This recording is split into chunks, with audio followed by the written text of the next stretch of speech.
مختصر نقل کرتے ہیں بخاری شریف انسانی کتاب الاحکام میں یہ حدیث ہے.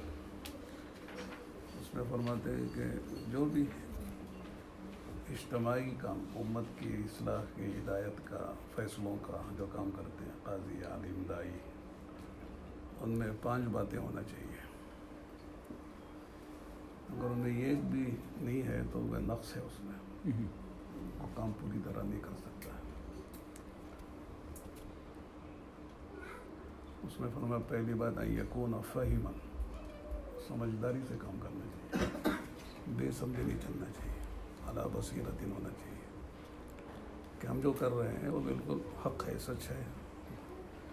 آدمی صرف تقلیداً نہیں کرنا چاہیے تقلید تو ہے ہی بس علی بصیرت ہونا چاہیے ورنہ آدمی عقیدت کو غالب کر دیتا ہے عقیدے پر. عقیدے گمراہی کوئی حرج نہیں ہے لیکن عقیدت میں آدمی بہ جاتا ہے. سامنے والے سے جب عقیدت ہو جاتی ہے تو عقیدہ بھی ختم ہو جاتا ہے. آج کل کے حالات ہم دیکھ رہے ہیں. تو اور جو بھی کام ہو امت کے اجتماعی کاموں میں اعلیٰ بصیرت آدمی کو چلنا چاہیے. اور بصیرت چلنے کے لیے بصیرت والوں کے ساتھ رہنا چاہیے. اس لیے کہ آدمی کو اپنی ذات پر پورا بھروسہ نہیں ہوتا ہے اس لیے کہ آدمی کہاں جا کے گڑے میں گرتا ہے. دوسری بات یہ ہے کہ عفیف ہونا چاہیے. عفیف کے معنی ہے کہ اپنے دین کے کام سے دنیا کا کوئی آدمی جو ہے مقصد پورا نہ کرے. دین برائے دین ہو دین کا کام دین ہی کے لیے ہو اللہ کے لیے ہو آخرت کے لیے ہو اور کوئی مفاد وابستہ نہ ہو. کچھ لوگ تو ہیں کہ جو دنیا بھرائے دنیا کا کام دنیا کے لیے کرتے ہیں. خیر ان کو دنیا مل جائے گی لیکن کچھ لوگ وہ ہیں بد نصیب جو دین کا کام دنیا کے لیے کرتے ہیں تو ان سے زیادہ بد نصیب ہے. تو اس لیے کہ آدمی کام کرتے ہوئے سوچے عفیف ہونا چاہیے. عفیف میں صرف یہ نہیں کہ مال نہیں چاہے بلکہ آدمی کو منصب کی طرف بھی نگاہ نہیں ہونا چاہیے. میرا مقام ہو میرا مرتبہ ہو میری حیثیت ہو اس میں آدمی مار کھا جاتا ہے. کام کر کر بھی آدمی فیل ہو جاتا ہے. تیسری چیز ہے حلیم ہونا چاہیے. یکون حلیما فہیما عفیفا حلیما. حلیم کے معنی ہے کہ بہت ہی برداشت کا مادہ ہونا چاہیے. اس لیے کہ انفرادی آدمی کے جتنے اعمال ہیں اس میں علم کی زیادہ ضرورت نہیں ہے. اجتماعی کاموں میں علم کی بہت زیادہ ضرورت ہے. تو علم کے بغیر آدمی اچھا ڈاکٹر نہیں ہو سکتا اچھا باپ نہیں ہو سکتا اچھا استاد نہیں ہو سکتا اچھا دائی کیسے ہو جائے گا. اس لیے کہ دعوت تو عام طور سے جاہلوں میں ہوتی ہے نادانوں میں ہوتی ہے بے طلبوں میں ہوتی ہے. تو وہاں تو علم کی بہت زیادہ ضرورت ہے. تو آدمی تھوڑی سی ناگواری پر اگر اس کو ریئیکشن کر لے تو پھر آدمی کام نہیں کر سکتا ہے. تو دعوت کے کام میں آدمی کو غیروں سے زیادہ اپنوں سے بھی مقابلہ ہوتا ہے. اذیت پہنچتی ہے.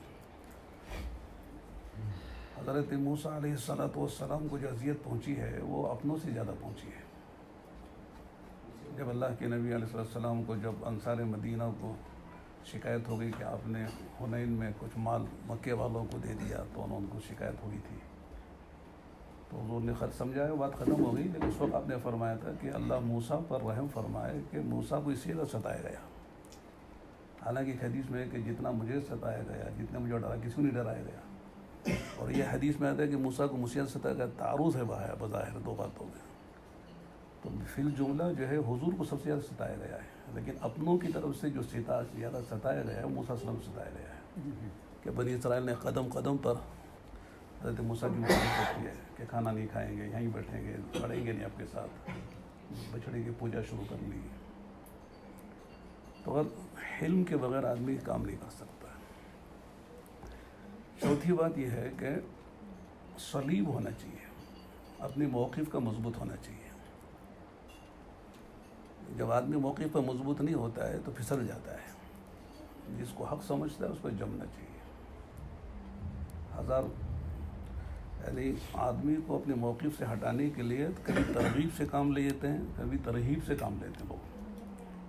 لوگ بڑی آپ کو لالچ دیں گے، لیکن آدمی اگر واقعی صحیح ہے تو پھسلے گا نہیں وہ، یا لوگ ڈرائیں گے دھمکائیں گے تو آدمی نہ، اللہ کے نبی کو یہ دو باتیں پیش آئی تھیں کہ آپ کو ترغیب دی گئی، آپ کو بادشاہ بنا لیں گے، مالدار بنا لیں گے، فلاں دے دیں گے یا ختم کر دیں گے، لیکن مضبوط تو صلیب سواد سے۔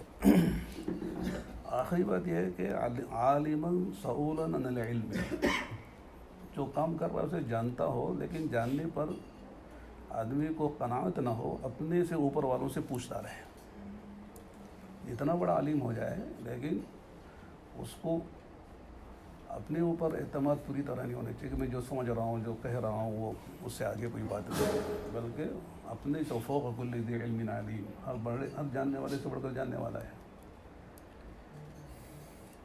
جتنے لوگ پھسلے ہیں، گمراہ ہوئے ہیں، وہی لوگ ہیں جنہوں نے اپنے بڑوں سے رشتہ کاٹ لیا ہے، اور جو اپنے بڑوں سے جڑے رہے ان کی حفاظت ہو گئی۔ اب پوری تاریخ اٹھا کے دیکھیں، امت کو جن سے نقصان پہنچا ہے وہی لوگ ہیں جو اپنے ذات پر اعتماد کر کے اپنے بڑوں سے رشتہ کاٹ لیا ہے۔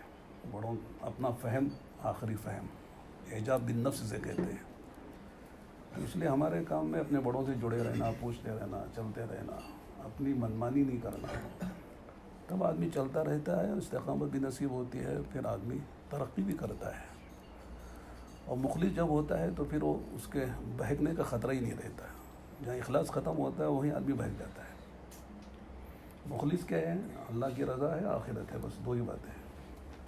یہ دو باتیں ہیں تو پھر آدمی کہیں بہکتا نہیں، کہیں جو ہے جا کے گمراہ نہیں ہوتا ہے۔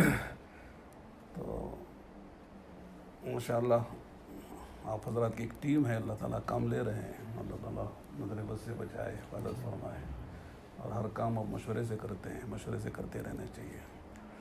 بعض لوگوں کی طرف سے اشکالات بھی ہوں گے، اس کو بھی سہنا پڑتا ہے، جھیلنا پڑتا ہے۔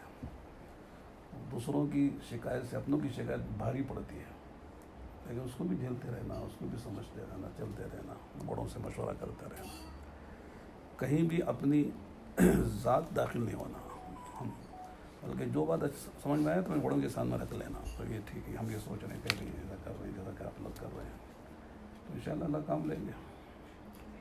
اس بیماری میں مجھے یہ احساس ہوا کہ آدمی کام جو ہے وہ صحت کے ساتھ ہی کر سکتا ہے، اور کرنے کا زمانہ صحت ہی کا زمانہ ہے، ورنہ صحت نہیں ہے تو پھر آدمی نہ دین کا ہے نہ دنیا کا ہے۔ تو یہ اپنی صحت کو بھی غنیمت سمجھنا، صحت کی حفاظت کرنا، اور صحت کے بارے میں غافل نہیں رہنا، صحت بھی اللہ کی ایک امانت ہے۔ تو صلی اللہ تعالیٰ سے دعا کر کے اللہ تعالیٰ ہم سب کو اللہ تعالیٰ کے ساتھ کام لے رہے ہیں، اللہ استقامت کے ساتھ چلاتے رہے، ہر طرح کے گمراہیوں سے، فکری گمراہیوں سے، عقائد کی گمراہیوں سے، اعمال کی نیتوں کی گمراہیوں سے اللہ ہم سب کی حفاظت فرمائے، اللہ موت تک اپنے بڑوں کے ساتھ چلاتا رہے، اور ہر طرح کی گمراہیوں سے اللہ